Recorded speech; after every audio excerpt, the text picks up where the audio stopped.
Hi everybody, welcome back to another video. Today we're going to show you clean carburetor. Clean carburetors on a 45 Johnson outboard. Yeah.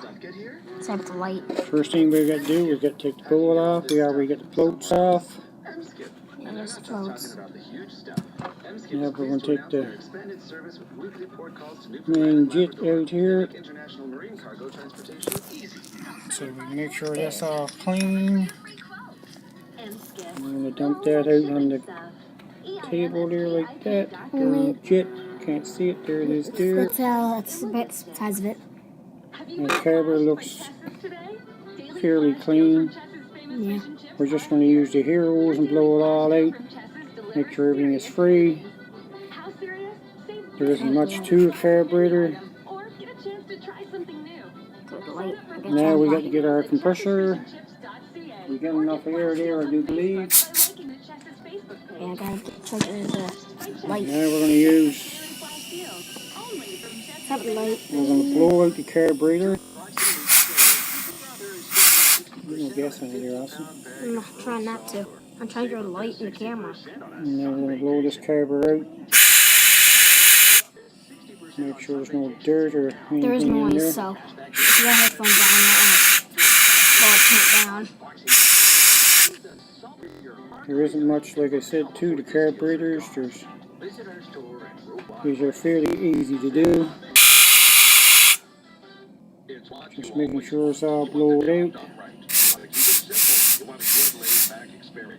Yeah, it comes out right there. You can't get blown there. Carburetors are fairly clean. Now we blow out this little jet that we just took out. I don't know if you can see it or not. Yeah, that little small piece. Little brass. And before you even start, you want to remove this right here, and you want to move the gas, this right here, very carefully. And then you want to move your floats very carefully. You got to take this pin make sure the O's are all free. Free as can be. You got to look down at it. So we're going to replace that, put that back in place. Use your flat screwdriver, screw it in. Just put it in snug.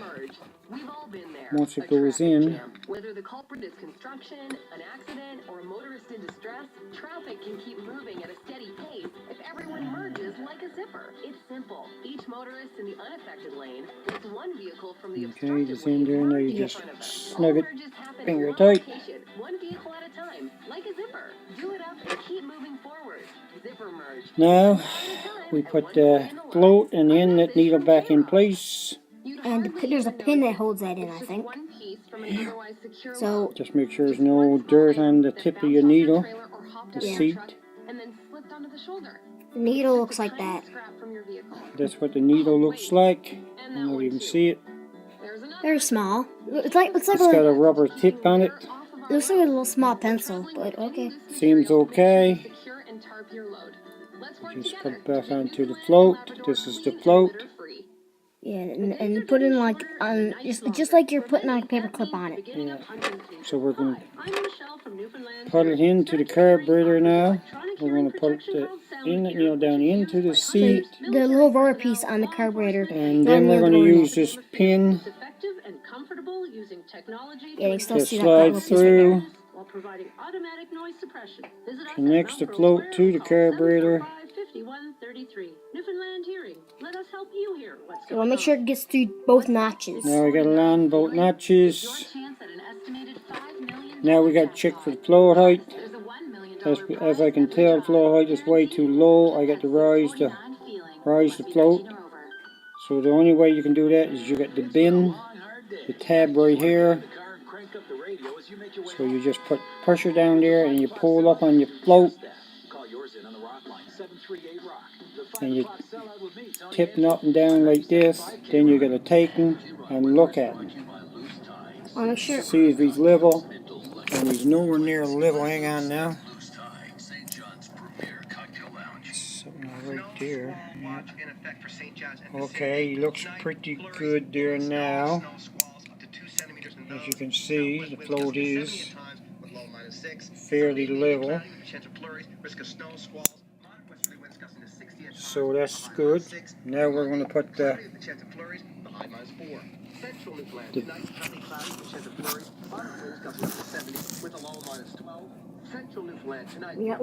now we're going to put the bowl gasket down first.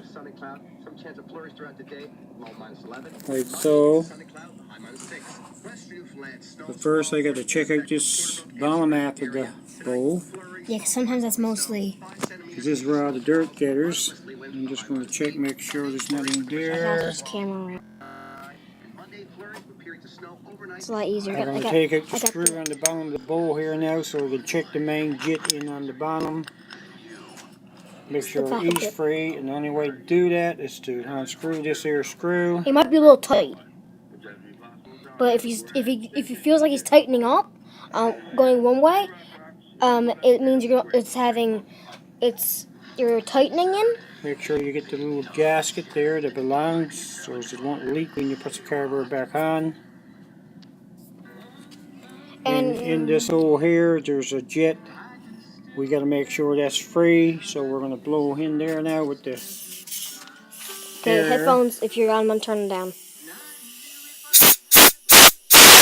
Make sure you put your thumb over and make sure the hair is coming out.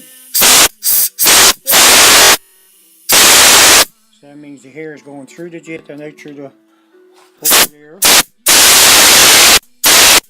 Just giving a little back and forth.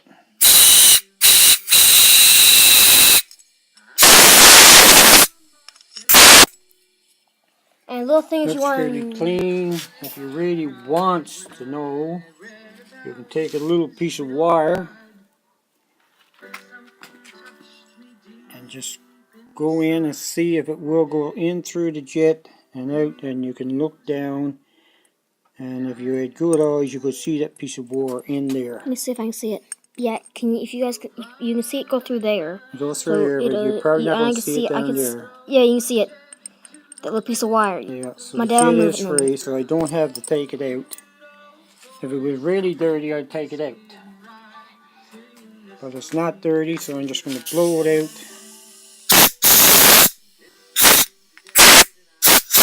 Now that's fairly clean.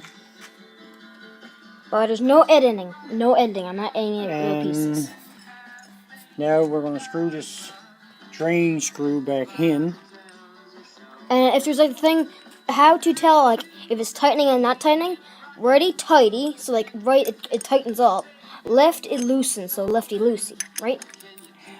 Just tighten it here so it don't vibrate out when the motor is running. Now we put the bowl back onto the carburetor. The flow height is good.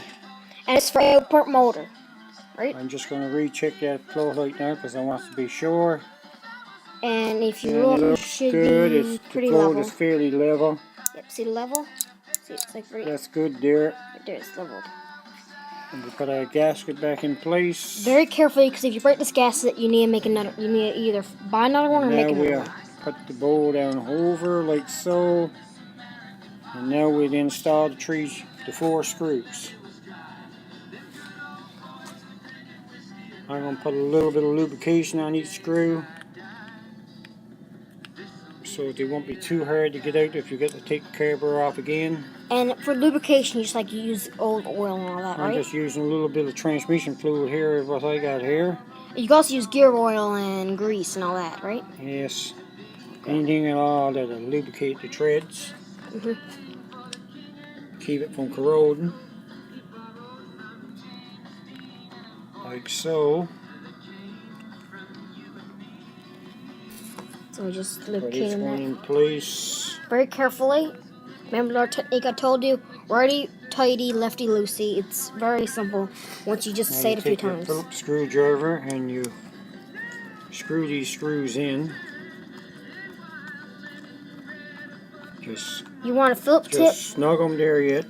Don't tighten them all the way till you get all 4 in it. And little PS, if your bolt tangles like that, like it tangles like in a little square, just get a bigger screwdriver of that kind of screwdriver, like a Phillips. Yeah, and if it goes like that, just get a bigger screwdriver and it should be fine. You enter all 4 screws before you tighten them in.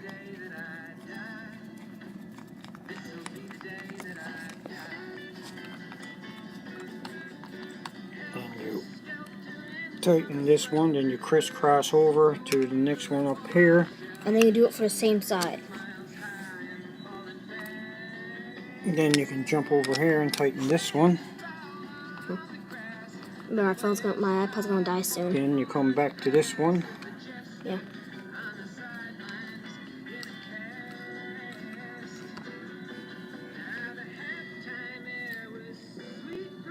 Just do a recheck, make sure they are all tight.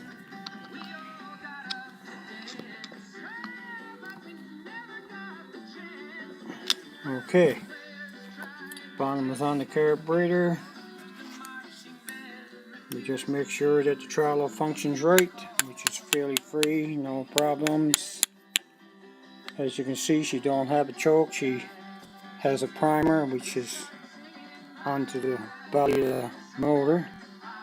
But So the carburetor now is ready to be installed on the engine. and it's the same thing. Like if another one got a choke or a primer, it's the same thing for cleaning it. Same thing. So, Alright, Austin, that's it for cleaning carburetors.